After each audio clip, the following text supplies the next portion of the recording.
En el vibrante corazón de América Latina, donde las montañas andinas se encuentran con la selva amazónica, las comunidades han enfrentado desafíos que ponen a prueba su resiliencia.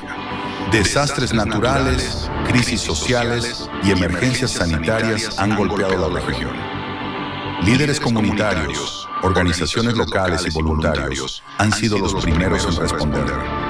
Pero sus voces a menudo han sido silenciadas o ignoradas en las mesas de decisión global. En 2023 se gestó una iniciativa que buscaba cambiar el paradigma de la acción humanitaria. Así nació el Congreso de Localización de la Acción Humanitaria. En mayo de 2025, la histórica ciudad de Bogotá se prepara para ser el epicentro de la tercera edición del Congreso. Durante 2 días, el 6 y 7 de mayo, líderes locales, expertos y organizaciones se reunirán.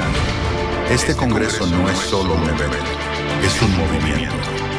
Una red de solidaridad donde cada hilo representa una comunidad, una historia. Bogotá 2025 será recordado como el punto de inflexión. Sé parte de la historia. Localización es el futuro. Muy buenos días y bien. Very good morning and welcome to our second Congress on the localization of humanitarian action in Latin America and the Caribbean. Welcome everyone, those of you who are here in this hall of Javeriana University, and we also welcome those of you who are joining from everywhere in the world. We continue with a day full of workshops, presentations, experience exchange, and so on. We are immersed in collective learning, interactive workshops, exchange of experiences, and so on. Today from Colombia, from Felix Restrepo Hall. We also have 2 alternate rooms right now with other topics. We encourage you, those of you who are in the room who would like to join there. There are 2 more events: crisis management and community resilience. That's room 1. And then a very interesting discussion called localization and emergency response in ethnic peoples. That'll be in room 2. That's why this is such a special day. It's an ambitious day. It's a full agenda with a common purpose. Yesterday, we had over 170 people here in the room and online. There were over 25 countries, again, virtually. Be reminded that we are going through YouTube, the official website of our Congress. And those of you who are following us, we invite you to participate, to ask questions. The logistics teams and the platform will all be ready to answer from here so that you are part of this. You may interact, make comments, reflect, and let's all contribute to this day, to this Congress. We want to highlight the representation of individuals from Colombia who are here today, Ecuador, Brazil, Venezuela, Peru, but also, like I said, others are connecting from other places. We had people from Europe, Africa, Asia, everyone following this humanitarian action Congress and the global response. This diversity reaffirms our commitment of closer humanitarian action in cooperation and with transforming results. That's a big challenge, but especially what we build in the territories and with the community. So many voices that we heard yesterday, they were here telling us about it. We want today to be a very participatory day, so all panels will have QA sessions. And the panelists will be willing to respond. I am Diana Samper. I work in strategic communication and diplomacy of the EU, and I'll be moderating all this day again today. I'm the first one to learn a lot about the work you do, but especially I give you my admiration because it's a moment of challenges and we're looking for horizons, hope, and reflecting and transforming our actions. No further ado, let's start with today's sessions. We have with us Germán Roberto Mahecha from Pontifical Javeriana University. He'll be sharing with us some insights called Laudato Si, a fulfilled prophecy, a reflection on humanitarian response. Now, to open this panel on climate change and humanitarian action, to look at the local strategies for resilience and adaptation, Professor Germán, please come up on stage. Thank you for being here, and we are willing to hear this first panel reflection. Gracias, Diana. Thank you, Diana. Good day to you all.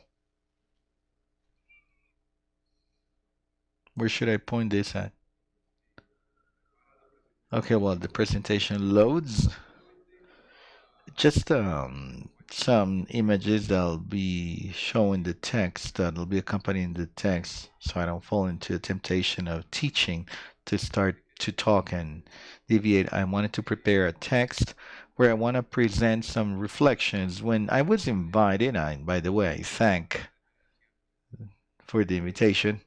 They said to me, you can talk about ecology because I have a background in this area, so I can provide some insights, but I work in the theology faculty. I can make a connection.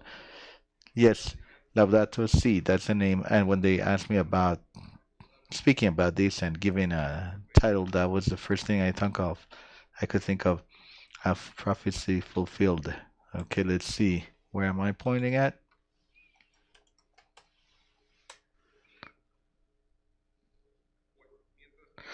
Okay, well, we start because time's short. I want to share with you a short story. Thank you. A short story. Journalism present a program called The Intermediary that is shown on the La Sexta TV channel in Spain and the Arropero Feris, an attempt to get the declarations of several cardinals as to who may be appointed as the next pope after the passing away of Papa Francisco. Pope Francisco on April 23rd provided a brief, let's say, piece that was criticized, and it's found in different social media. There, the journalist asked an Italian cardinal, who do you think debate will be the person who will come after uh, Pope Francis? And he answered, I'm not a prophet, I'm just a cardinal. I bring this up because I like to point out that every day when we talk about prophecies, we commonly associate this to a dimension, the pre-feeling, or the forecast. However, in Hebrew, the prophet is someone who's being called by God to announce his word, God's word, to denounce sin and justice and loyalty, shame, and everything that faces the king's message, which forces the prophet to renounce the tranquility of a comfortable life. Francis Pope showed these characteristics when in 2015 he published a letter called Laudato Si. It's a text where they bring together ecological crisis with the social justice, highlighting the interconnection between the care of the environment and human dignity. In such a way that his teachings in this letter teaches that the defense of creation is inseparable of the defense of the most vulnerable people.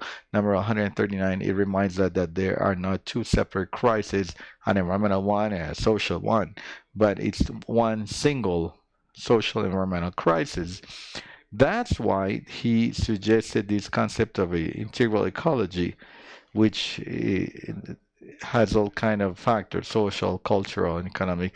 This is the reason why it's not just like Francisco or Francis says to talk about migrants. He said in one in his interventions, he said it's not just about migrants, but actually humanitarian assistance that is not limited to immediate assistance of material matters, but he wants to approach the root cause of problems, taking into account that I'm not an expert. I do not know much about this, but I do have some reflections on what migration means and displacement means. Allow me to launch an approach to this.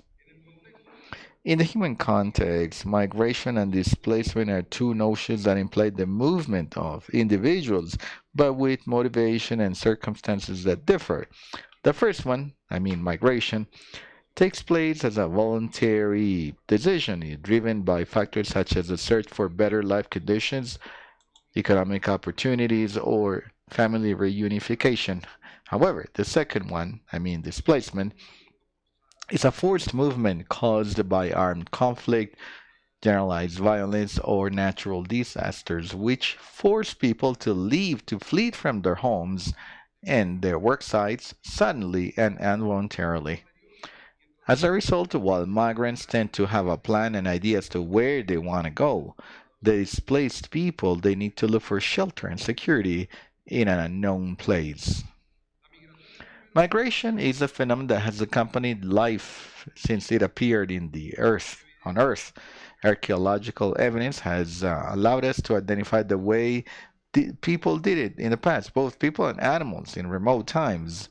In this type of art, cave arts, there is evidence of this sort of displacement that were key for survival. Many started long journeys looking for more favorable conditions to find food, reproduce, or just escape from extreme weather.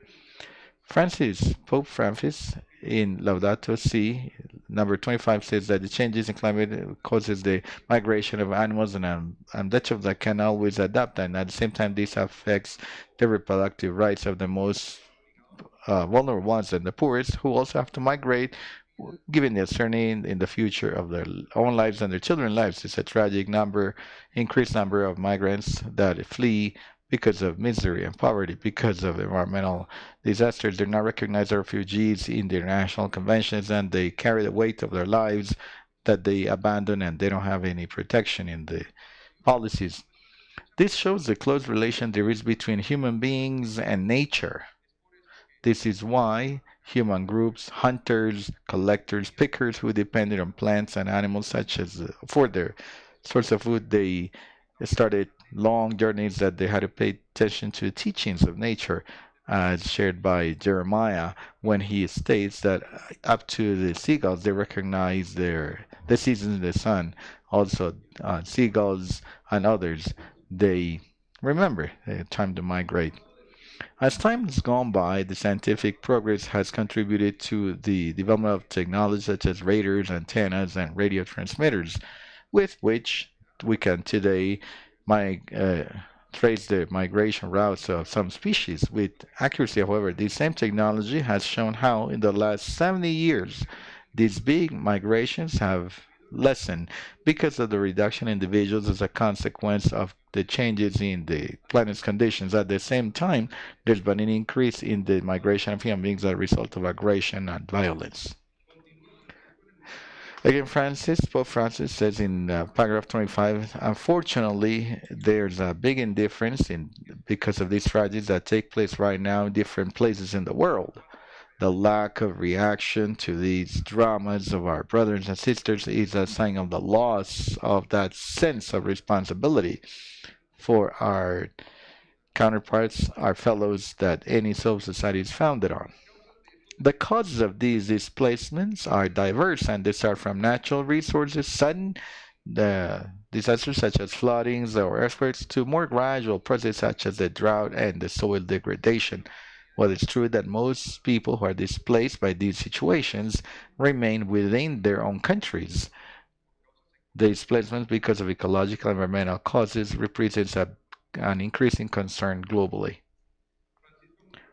Pope Francis reminds us in another paragraph, number 34, that most likely we should be concerned about the extinction of a mammal, a bird, but the greatest visibility for the good work of ecosystems, we need to have fungi, uh, herbs, eaves, reptiles, and a big variety of microorganisms, some species that are less in number, that are usually go unnoticed. They play a key fundamental role to stabilize the equilibrium of any site. It's true that human beings must intervene when a geosystem goes into a critical condition, but today the level of human intervention in such a complex reality such as nature's is such that the constant disaster that human beings have caused provoke a new innovation on their own. So the human activity is omnipresent with all the risks it entails. There's usually a vicious cycle with human intervention to sort out a difficulty many times ends up worsening the situation. As proof of the above, there are countless problems reported over 50 years now. Let's remember the conclusions, if you allow me, the prophecy announcements from the UN conference on human and the environment in 1972 in Stockholm, where they said that the use of fossil fuels, deforestation, and the overpopulation were combined and are still combined to create one of the biggest challenges that life has had to face in throughout history, and we call it climate change. A crisis that this moment has modified the way the different species have had to face natural migration, causing a different situation that is called forced displacement. This phenomenon that takes place when an individual or a group of people are forced to leave, to flee their home and their community, either temporarily or permanently, has existed since remote times when people had to leave their place of origin and go to other destinations looking for food, housing, and clothing. However, this is a situation that has shown an increase in the last decades, and in the case of Colombia, it's caused by several issues that where we can highlight narco trafficking, drug trafficking, dispute over the territory, the presence of illegal armed groups, the armed conflict of our country, poverty, and of course, the deterioration of ecosystems as well as the so-called natural resources, situations that feed the vicious circle associated with different types of violence. A testimonial that we gathered from the Truth Commission and called When the Birds Did Not Sing tells us that the armed conflict, just like the associated violence, transformed the context. When we talk about nature and these transformations, that means cars. Sometimes they go unnoticed because they become normal in their everyday life.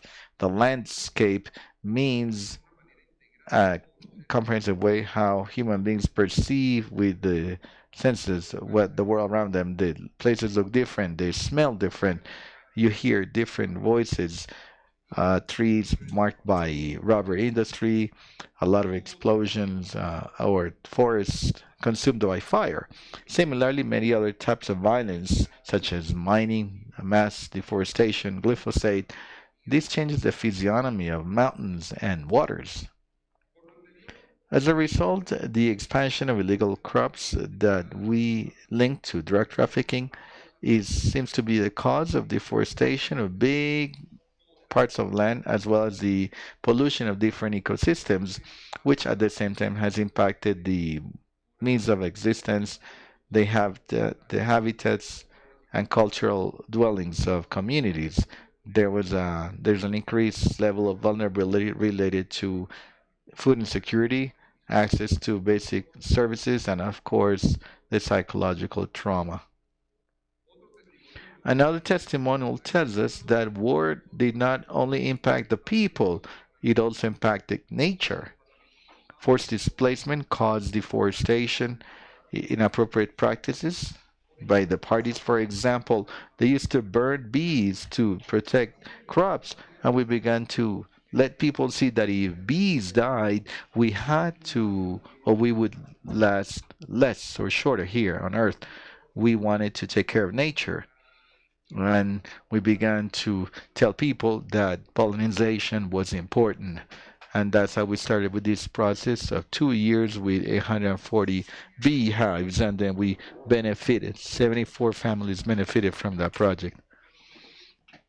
As a result, we understand the difficulty to face this complex crisis because there are few successful results to promote sustainable development models that may respect the rights of the poorest. We began to understand why agreements such as a joint declaration in a press release by Humboldt Institute called Colombia Biodiversity Figures to Keep in Mind tells us that the country has lost about 18% of its biodiversity because of human activities such as agriculture and expansive livestock, deforestation, illegal mining, illegal crops, and logging. However, the dispute over the control of the territories that are rich in natural biodiversity has intensified the armed conflict, and it has caused conflict, violence, uncertainty, and it has forced a lot of people to leave their lands looking for shelter. Thus, with devastating consequences that impact not only displaced people, but also has a negative impact on the welcoming or host communities that must face a greater demand of goods and services. Let's keep in mind one last testimonial gathered from this the Truth Commission report. Man does not own nature. The earthquakes or the big floods that we've seen are caused by the rioting of man against territories. The same climate change level or deforestation, that global change, we did not feel it before. There is a lot of rioting, looting, logging, oil exploitation. This causes that Mother Earth turns sideways and rebels against man. All materials, for example, oil, it's the blood of the earth. It's vital for the territory. If you lose a lung, you're not going to breathe the same. That's why any impact against the planet impacts the whole population because we inhabit one single territory, one single planet. This is how we can highlight that forced displacement is not an isolated phenomenon, but it's closely related to social and economic problems because, as Francis Pope said, it's all connected. Lack of opportunities, inequality, and the weakness of a state agencies are factors that worsen the situation of poverty and they make difficult the search for solutions long term. The expert in communication, information management, and humanitarian crisis, Adrian Ciancio, states that most of displaced individuals, given natural disasters, remain within their own countries, and they abandon their homes as a consequence of floodings, earthquakes, storms, and other sudden disasters. There's a big number also, but not determined, and a big number of people that are forced to be displaced because of more complex phenomena that gradually are caused, such as droughts, the context of violence, or the process related to climate change. For this second of displacement, we still do not have any data collection systems. The term environmental displaced is commonly used to define these groups, and it encompasses those who are displaced because of sudden disaster as well as those who flee because of the gradual deterioration of environmental conditions.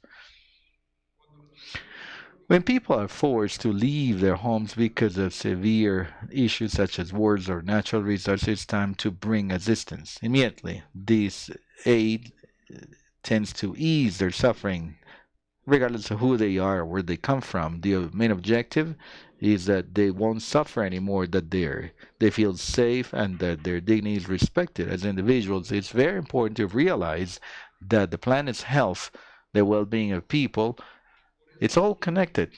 That's why the assistance we bring must think about the future and how to protect the environment so that everyone can live well long term. To assist in the best possible manner, we must understand why people have to leave their homes. Let's remember the first verse of the song called Old Tolima, old peace folk music uh, written by Jorge Villamil from this university, first played in 1970 by Rodrigo Silva and Álvaro Villalba. The singer is an album that has that same title. How sad is my ranch? It's abandoned because my woman, I had to flee. The sugarcane mill was there, abandoned. It's the same land I knew. These lyrics describe an experience that forced people to leave their family ranch because of the threats received during the so-called the time of violence in Colombia, but also environmental issues such as climate change has caused life to be very difficult, especially for the poorest. In all cases, or any case, the assistance should try to bring solutions to these issues from the root. at attacking the root cause. That's why we need to keep in mind our situation, thinking what people actually need and looking for solutions that may be good for them as well as for the country where they live or the place where they live. That means placing people at the center. One of the key principles of the Global Educational Compact proposed by Pope Francis, which seeks to prioritize dignity, rights, and individual needs in the educational process. As the most effective assistance is the one that brings people together and it works with local communities. So this is about learning from what's already being done right and support the ideas that come from communities themselves because that may make a big difference. As a result, paraphrasing Pope Francis when he said it's not just about migrants, then it's not just about assisting our fellow ones or just violence or only climate change or only resilience. It's about all to resolve the problems of others with the passion to help others to live with more dignity and less suffering. This is how localization shall show that not only is it about funding or implementing assistance, granting a key role to national local stakeholders to respond in the crisis, but it should show that we are all important, both people, the planet, they all deserve to be cherished and respected. A behavior that if we put in practice would turn this Laudato Si into a fulfilled prophecy. Thank you very much.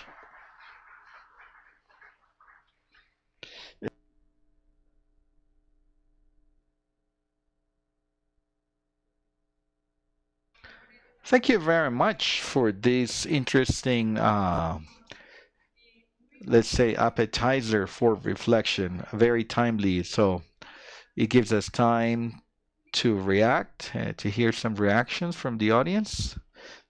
Bueno, entonces sin preguntas aquí en el auditorio nos vamos. So if there aren't any questions here, we're going to the panel, straight to the panel. We're going to ask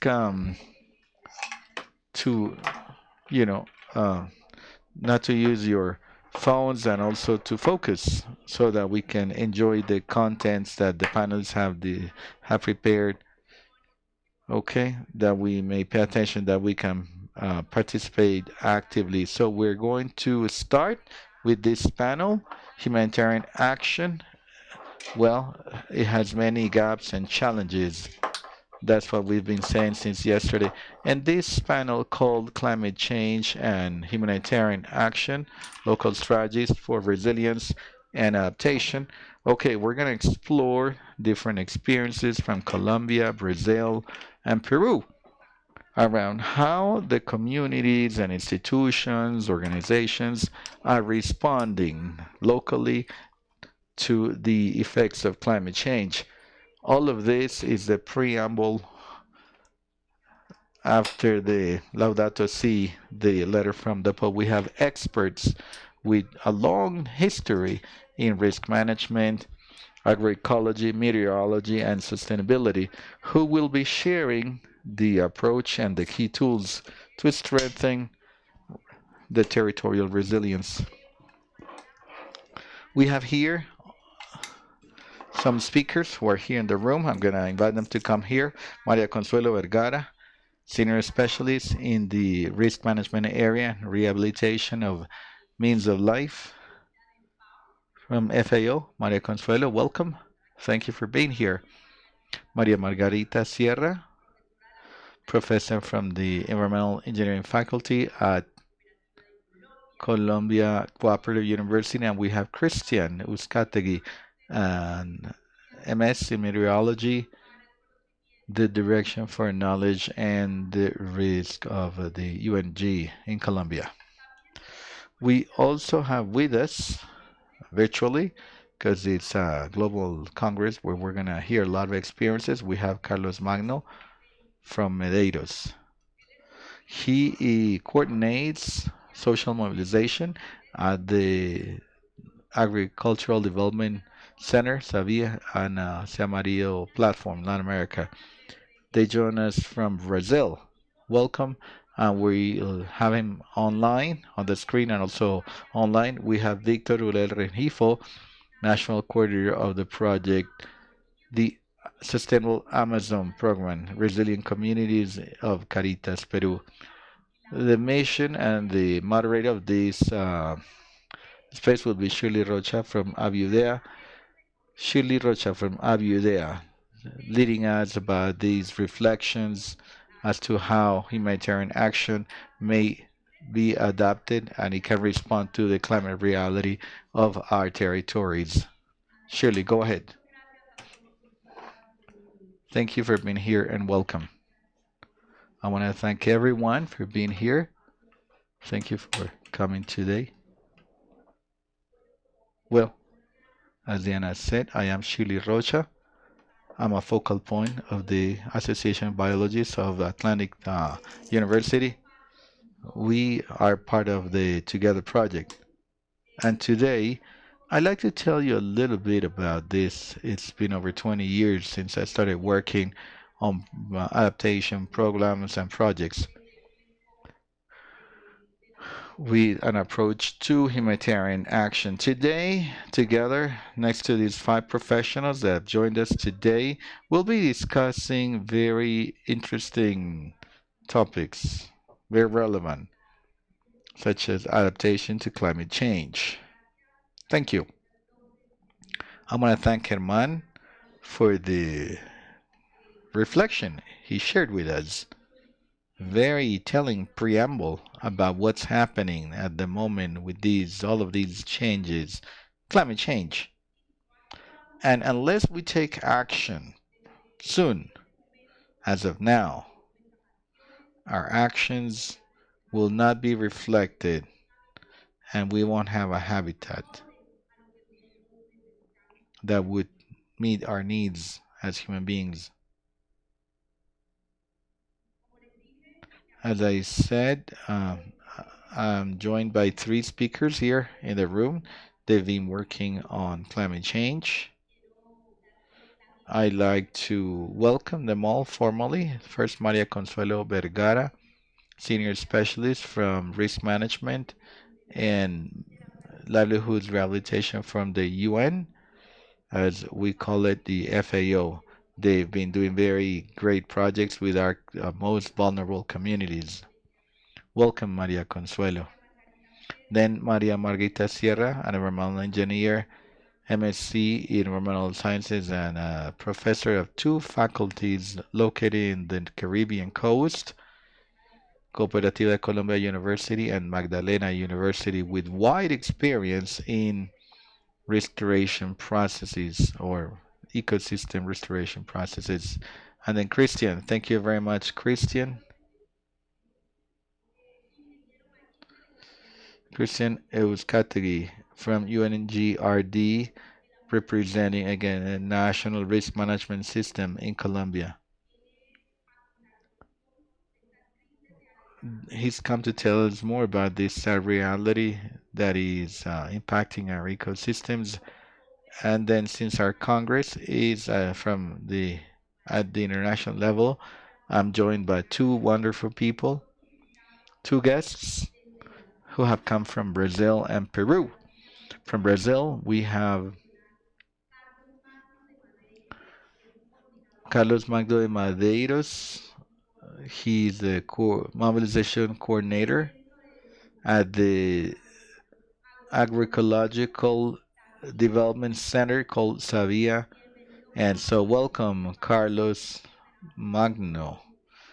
We hope that with your experience, you will give us a lot of ideas and good practices and knowledge to apply in Colombia. I'm also joined from Peru. We have Victor Ori. Welcome, Victor. Victor is part of a program. He's the coordinator of this program at Caritas, Peru. Okay.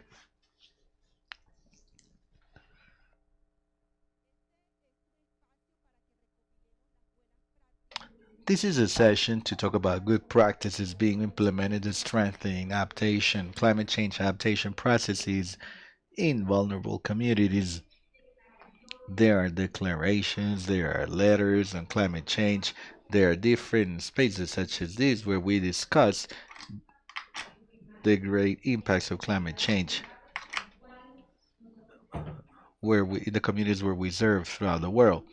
These impacts have left communities, as we've heard by after Germán's presentation, that have been impacted, yes, because we have heard about human losses, loss of food security, damage to crops, and so on. We have a big list to mention. That's why we'll discuss and we're gonna focus on three topics around climate change as what the reality is that humanity is living in this area. The good practices that we are currently implementing to contribute and reduce the impact of climate change. The experience that FAO has, the risk management unit, the education institutions, the different international NGOs, and what participation has been like and what it can be like from our side as local organizations in this big issue that impacts our communities. We're going to start with the first question addressed to all five panelists, those who are here in the room and the two people who are online. We must take into account that climate change impacts more those populations that are more vulnerable. I'd like to hear from each one of you, Maria Consuelo, Maria Margarita, Christian, Carlos, and Victor, what are the regions and the communities that are more vulnerable that you have detected, or the most vulnerable ones that you have spotted during your interaction with communities? What are the regions that have faced these climate emergencies? Maria Consuelo, you have the floor. Thank you, surely, everyone.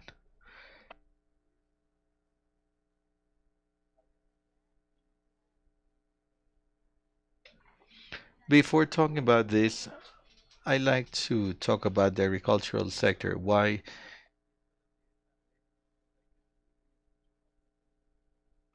agriculture is more impacted by natural disasters. It absorbs the losses. It absorbs close to 26%.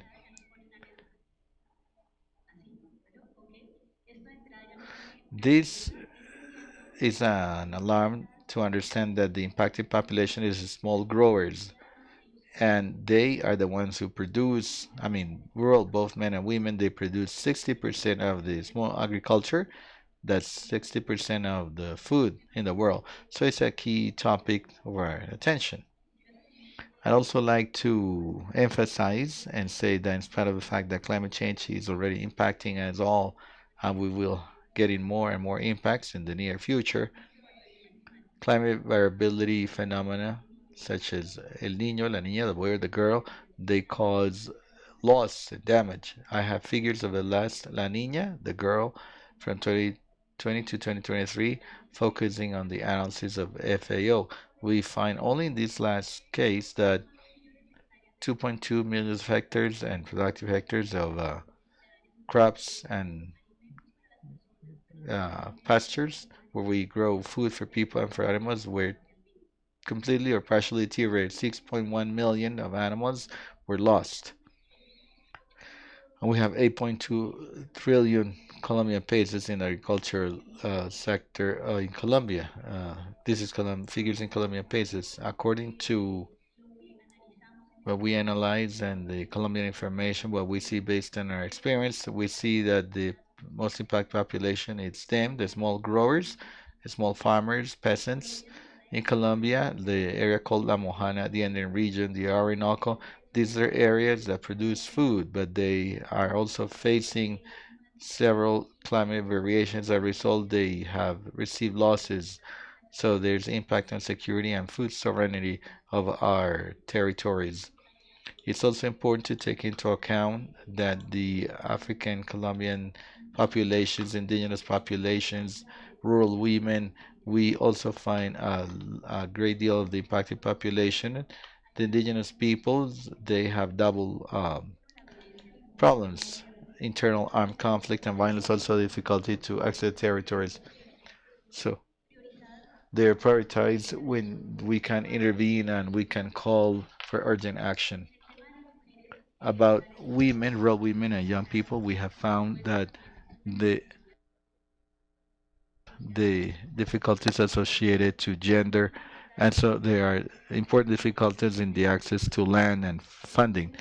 When emergencies take place, we have identified that many see this when we analyze the processes that we develop in the territories, how in the context of emergency, women do activities such as caregivers, and that limits mobility and access to the offer of services and differentiated response. And the artisan fishermen, sometimes we include them in this big category of agricultures.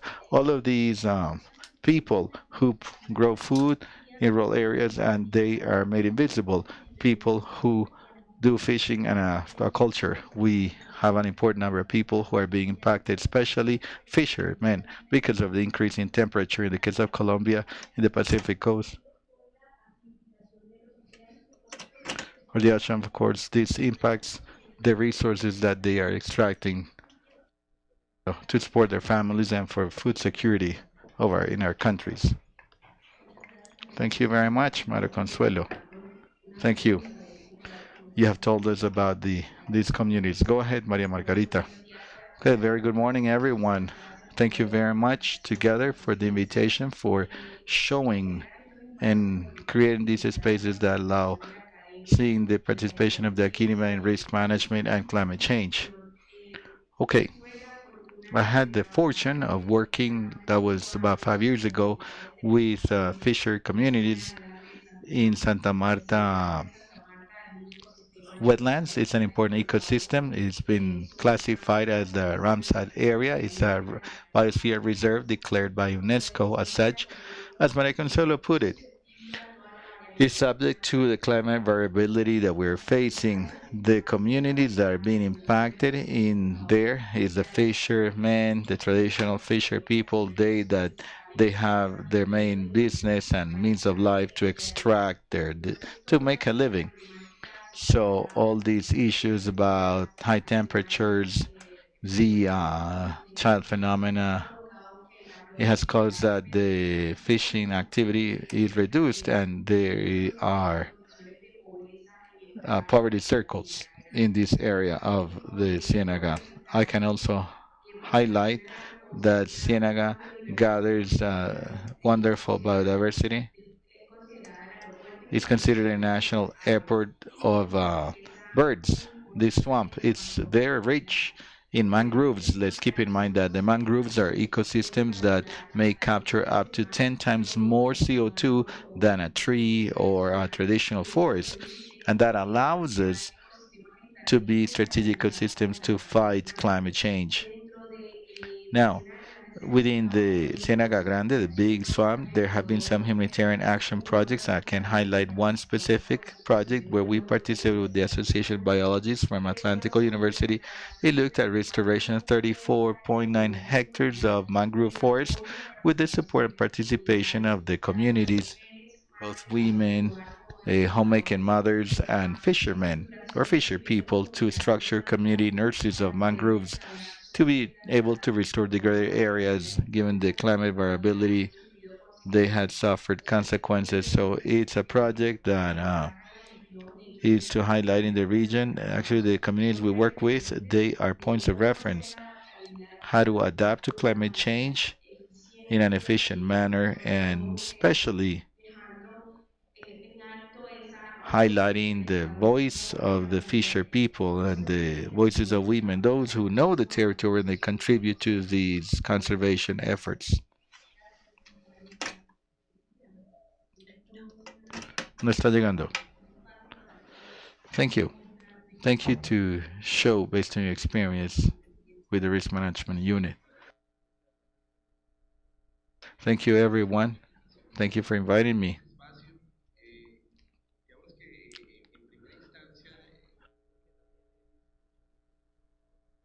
I just want to tell you about the difference between climate variability and climate change. But let's say that beyond the fact that climate variability is a fluctuation or change in the conditions, and it's short term than shorter term than climate change, that is longer term, and sometimes it's difficult to prove that something is happening because of climate change. One should talk about changing weather or changing climate. The country, in general terms, as it's been pointed out by my colleagues and Shirley mentioned it, is being impacted by the changing weather and changing climate. When we move from dry conditions to some excessive conditions. That's what we have seen lately. They've already talked about this, the Niño, La Niña, the boy and the girl phenomena that have consequences in our country, but there are other phenomena that also impact and increase or the conditions, the extreme conditions. So we should highlight that one thing is the threat, and the other thing is the social construction of risk that is caused by the socioeconomic inequalities, the poverty levels in our country. Because at the end of the day, we can say that along this construction of risk process, the inequality and the socioeconomic differences are more observable, more noticeable. The communities settle in areas where there is greater vulnerability, plus the infrastructure where they set their homes. These are areas that are very vulnerable to any kind of phenomena, and this causes for this to become worse, to worsen and become more vulnerable. We should highlight that the climate vulnerability phenomena, for example, El Nino, whenever there's this dry condition, causes that temperatures are pretty high. If there are high temperatures, there's more evaporation, transpiration. I mean, not just water that evaporates, but also all the competition over the water.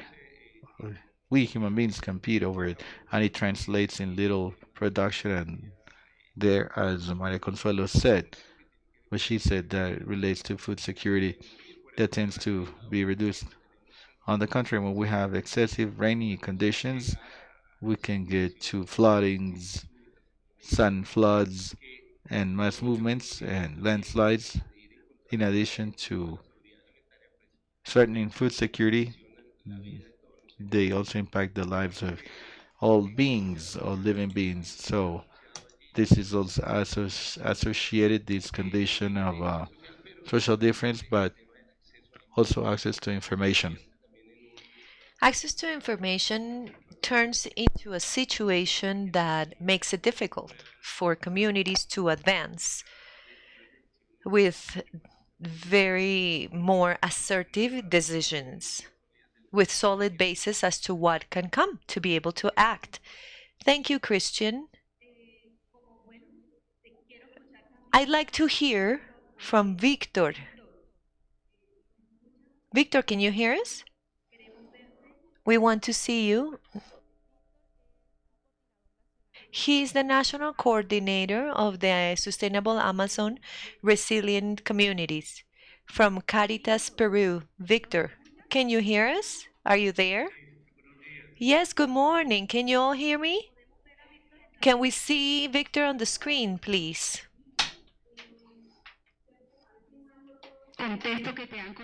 With all the context that they have given you from Colombia, what are the challenges that you have detected from Peru, from the program that you are doing in your area? Can you please tell us about it? The problem and the question, the things about climate change, it's Colombia, Brasil, generalized Perú, in Colombia, Brazil, Ecuador, Peru, ¿no? Ecuador, Venezuela, etcétera. Venezuela, so on. Eh, los sectores más vulnerables, So por the ejemplo, most vulnerable sectors are those that have the most dependence on natural resources, like this case, the rural communities, indigenous communities, and those sectors that have less a few the capacity, a reduced capacity to adapt to climate change.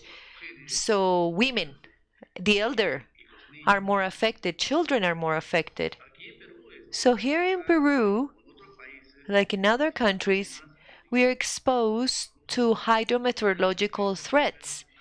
So the percentage is for climate change events, droughts and floods. And I have mentioned this before, Estefania and Christian. In the case, for example, of droughts, it affects the mountains and the south rainforest in Peru, in Cusco, Apurima, Puno. It affects the production, the agriculture. So there are some floods that affect the Amazon, like Loreto, Pucallpa, Madre de Dios. Consequently, these floods but they have these serious effects in communities, to communities that are there by the rivers. They could be rural communities or indigenous communities. We also have the freeze points there. So Apurima as well. The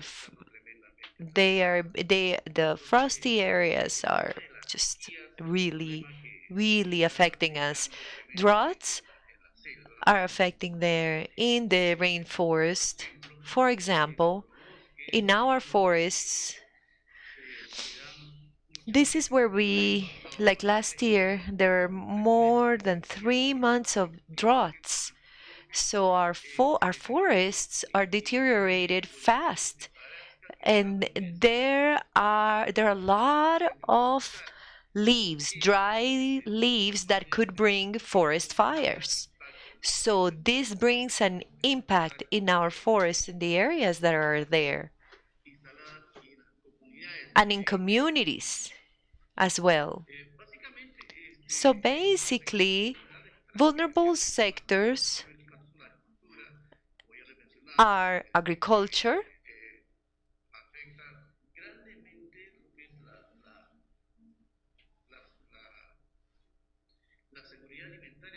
food security is affected in those communities. As I said, forests that are related to forest fires, this because of droughts. And we also have to pay attention to health. These changes bring malaria, dengue, those illnesses that are related to climate change, sensitive to climate change. And then also the problem with glaciers. So they are exposed, they are affected, and is related to climate change. Thank you so much, Victor. Thank you. We're all paying attention to each one of those types of populations that have been affected. So we're going to go to Brazil now. Carlos de Madeiro, what can you tell us? Can you hear me there? Yes. Can you hear me? We hear you perfectly well, Carlos. First of all, to tell you where I come from, because Brazil is a gigantic country. We share borders with Colombia, Ecuador. We share the Amazon biome. But some people from Brazil are talking about climate change and adaptation. This is related to the Amazon. I'm not talking about from the dry part of Brazil. And when we speak about communities vulnerable to climate change, we talk about the dry areas. 5 million people, peasants, indigenous people, rural women, that inhabit in those territories that are historically forgotten by public policy, and they are exposed to long-lasting water scarcity. Just to give you an example, when Victor was saying the problem is that you have drought of 3 months, I speak about we're talking about 9 months without rain, just 3 months with rain. So they face extreme challenges and food insecurity.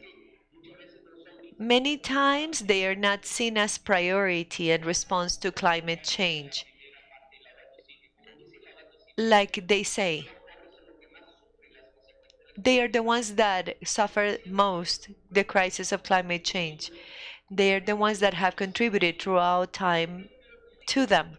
So one clear example and is land. We have those air energy production parks.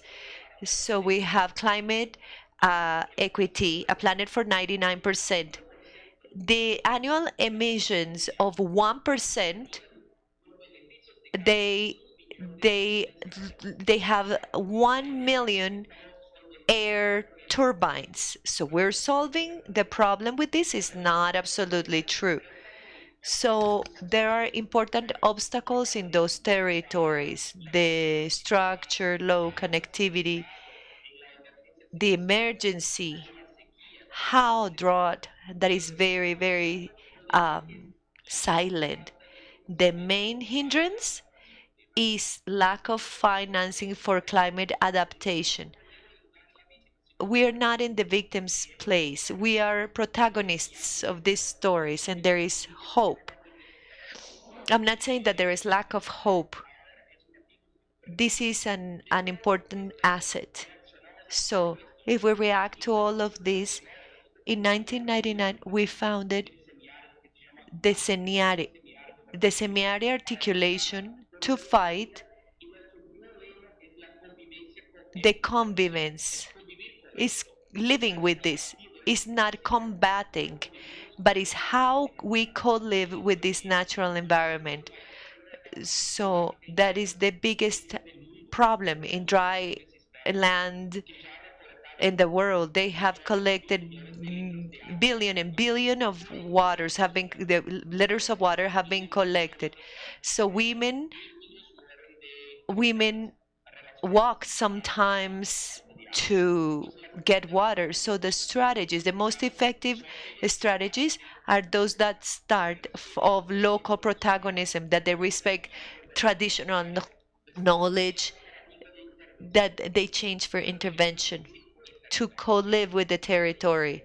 They don't have to intervene, to look for answers there where they are. Like Francisco, the Pope, he talked about this. They need to work hand in hand, communities in the territories, before, while, and after crisis. So listen to those voices that have historically been silenced. Thank you for all that context, and you have said something so true. We're lacking financing. This is the big challenge that we have right now. My next question, I'd like to ask this question exclusively to Christian.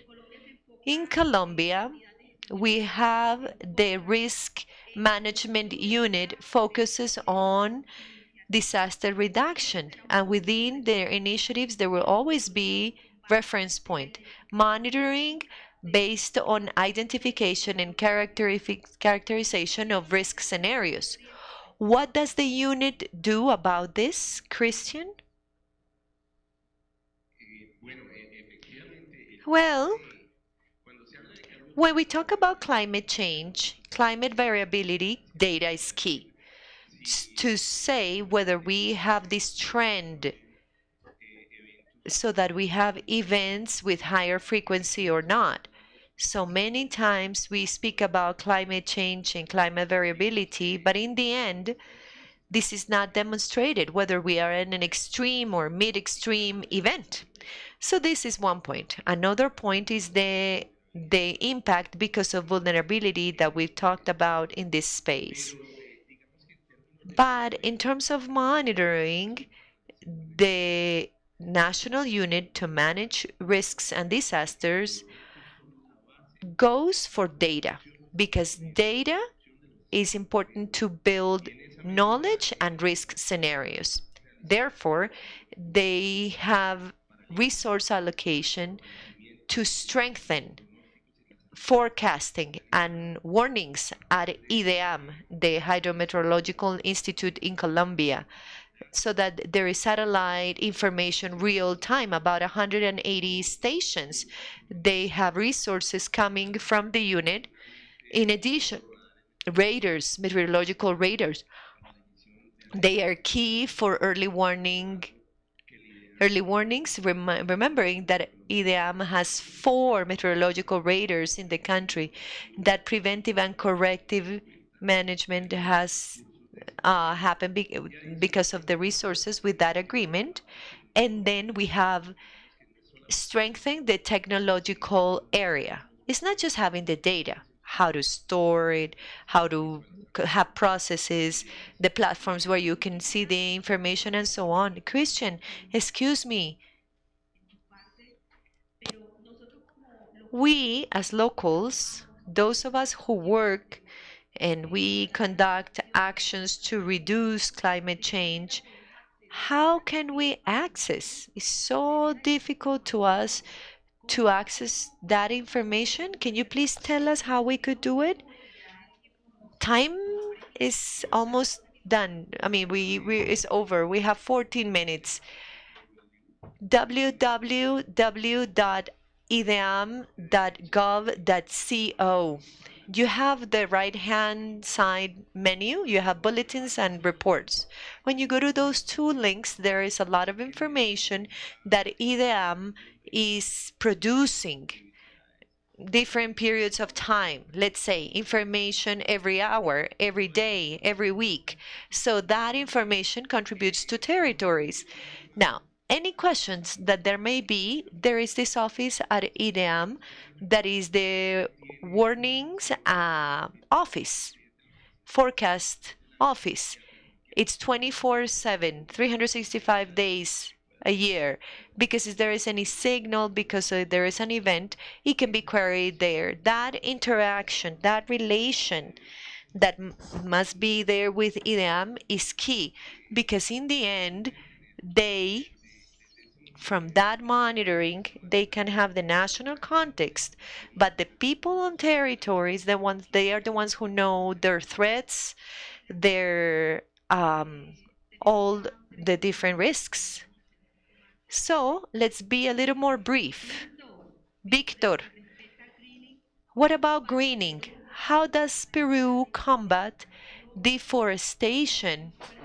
And what are those initiatives that you from the project have implemented to promote citizen participation in the protection and conservation of ecosystem?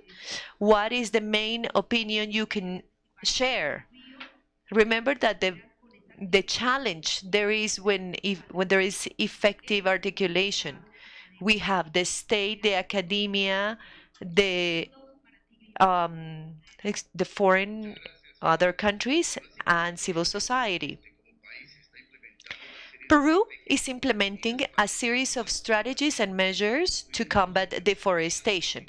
We are using technology, satellite monitoring, the creation of a regulatory framework, and participation of citizens. These are actions that are brought as country. In Caritas in Peru, we develop projects in the Amazon, in the 3 regions that we have there, but based on conditions for rural indigenous communities so that they can defend and protect their forest areas. This is very important. And food security and They need to have activities that bring income to populations, and how they can overcome climate change problems. Basically, what the main challenges are, I think, for example, the articulation with the academia. Right now, there is coordination, effective coordination with civil society. We work with NGOs, with the state, with external donors. But I think that in my experience, we need to articulate this with the academia, keeping in mind that this is an important sector, and in the future, I think that we should articulate, at least from what I see in our country, we need to articulate a lot. The academia needs to be included in these projects that involve development in rural and indigenous communities. Thank you, Victor. Maria Consuelo. From FAO, what strategies are more effective to strengthen resilience, rural communities, fishing communities facing climate change, and how can they be adapted to different contexts in Latin America? I would like to start by saying that FAO is an organization that has a dual mandate.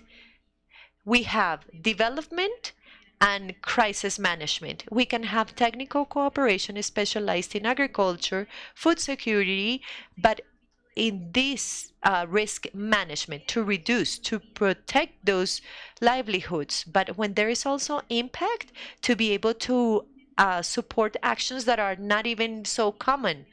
We're talking about agriculture in emergency, rehabilitation, fast response, rehabilitation. So this is very important. Another element is that there is a specific unit for emergency and resilience in the organization. In Colombia, there is this area related to these topics. This response has so many possibilities. In our case, in the office in Colombia, it's been more than 10 years having tests or processes. Our flagship strategy is fast recovery of livelihoods or food production. This was not derived from projects. This was a process financed. How? Creatively, with this program vision, emergency funds, those that go for resilience. So this is one of the advantages. So we've been able to have climate change adaptation. We were building with communities, and we have agrotechnical models. They're very different for each area, not just agroecological, but with the cultural characteristics and social characteristics of each one of them.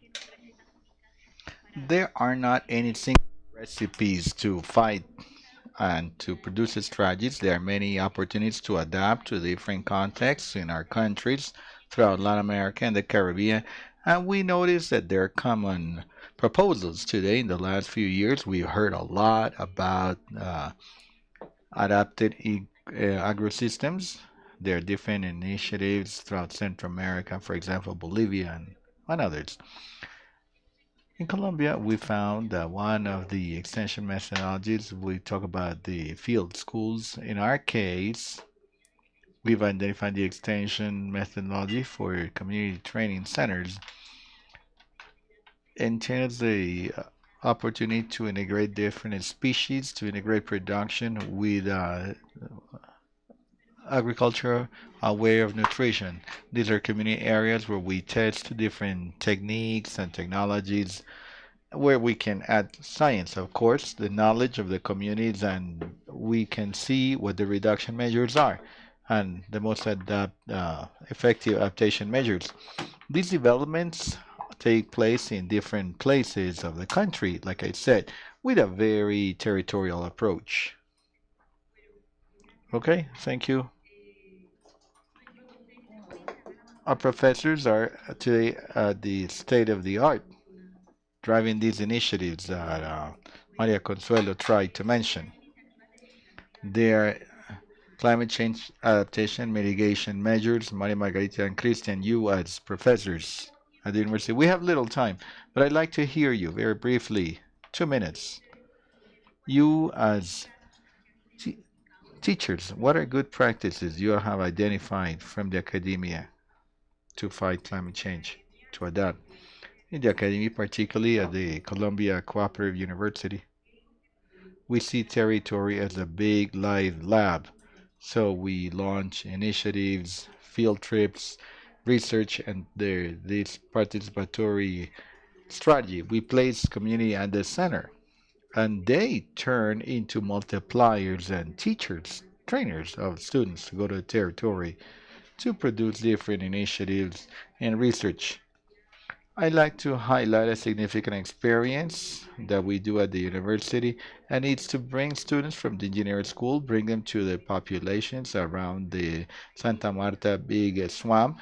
They establish knowledge dialogue with the fisher people, the homemaking mothers, the children, those who have lived there for their lives, and they know it perfectly, and they share experience and knowledge, and that's how we have projects and initiatives that go hand in hand, and they uh, look at the needs of the territory. We have an interesting experience that we know the scientific corridor of the mangrove.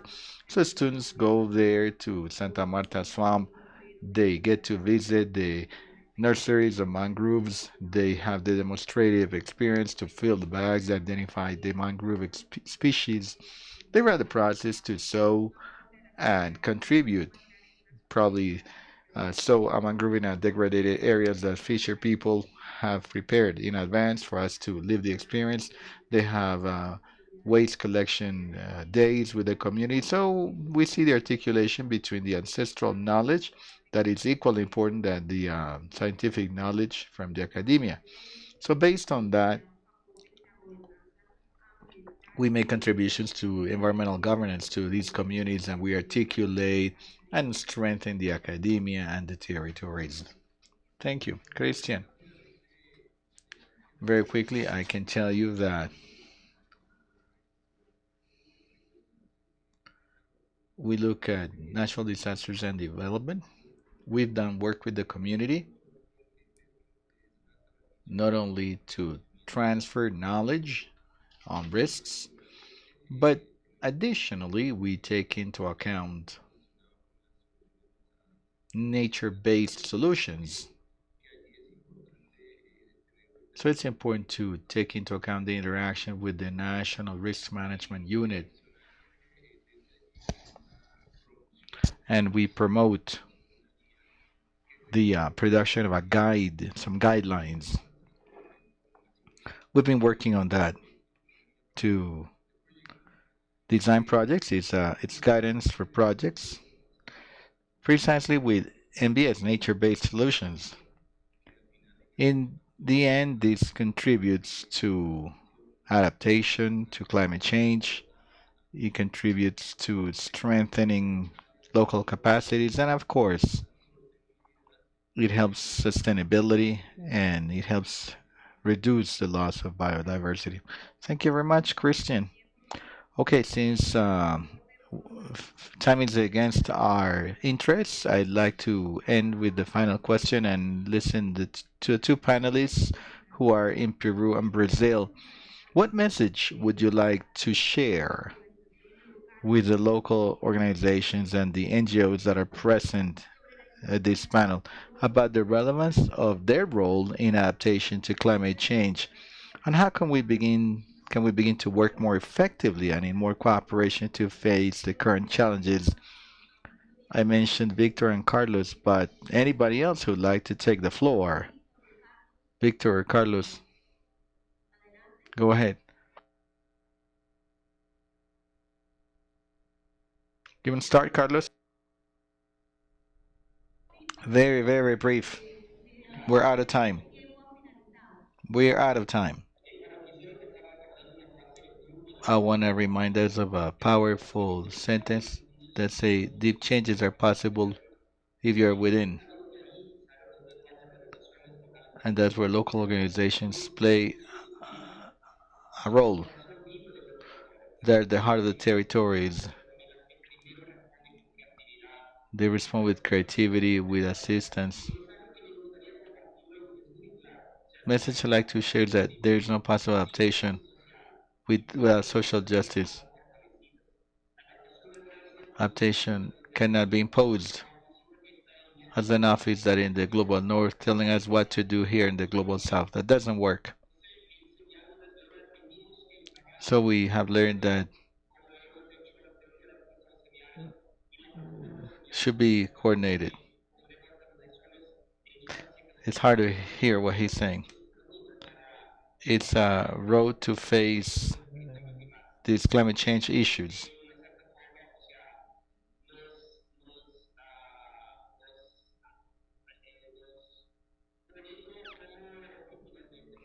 And we're not only victims of the process. And finally, I want to say something. Let's take care of those who care. Many people are tired with this. They have to produce a report. They're looking for funds. These people are making a difference in the field, so let's take care of them. The donor organizations change the way they give their resources. This localization congress is important, but many times people are outside the conversation. That's not your case, but the organizations that in the global north that they're saying they need to localize the funds, but they never do. So I think that we need to take care of those who are taking care of us. Thank you very much. I wanted to hear everyone, but we're out of time. We have a red flag, and I'd like to conclude with Maria Consuelo. Very short. I know you have a lot to say. Some points in this field of work, and it's the fact that we may guarantee that the proposals may influence public policy, that we do not step away from the framework, the policy frameworks in the territories. We should understand them at the level of detail to align to public policy and also impact them at the same time. Another element, it's a weakness and it's a gap, is the integration of agendas of climate change, environmental concerns, water issues, food security, all of these elements together. They are there in the field, and the initiatives are still fragmented for civil society and for NGOs. In general terms, I can tell you that we've seen this in the field. We continue to see this at different levels. Your role is essential. You are the bridge between global policies and the way to bring them down to the territory and customize them to the communities in the fields in a coordinated manner. You are also the bridge between science and technology and the ancestral knowledge. You're the bridge for this message on the importance of recovering the livelihoods with the adaptation and reduction principles to continue to grow. It's a global challenge. When we face food crisis, 90% of the allocations is going to food assistance. Only 10% is going to recover activity of their livelihoods, in spite of the fact that specific action in agricultural recovery has an ROI that's very high in Colombia. We haven't done some impact assessments, but the figures that per every dollar that we invest, we get the return in benefits and avoided damage and loss $2.7. So that's the final message. Thank you very much, everyone. Let's give him a round of applause. Very interesting panel that brings us, uh, to think about COP30. All these topics be discussed there at COP30. Unfortunately, we don't have time for questions for the audience, but I want the coffee break to be time for networking, to build relations, so the panelists will be around. They'll be available for you to exchange ideas, see if you have questions or doubts.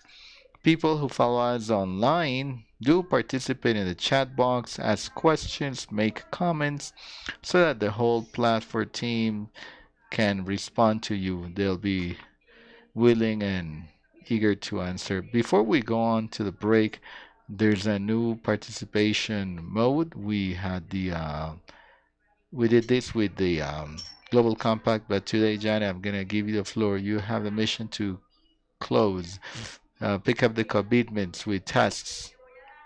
So before we go into the break, I'm gonna give you a minute so you explain to us what our task is.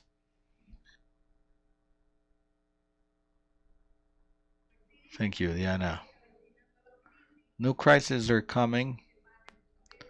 We all know, and the communities respond first. And Carlos said, we need to take care of those who care, and the first respondents.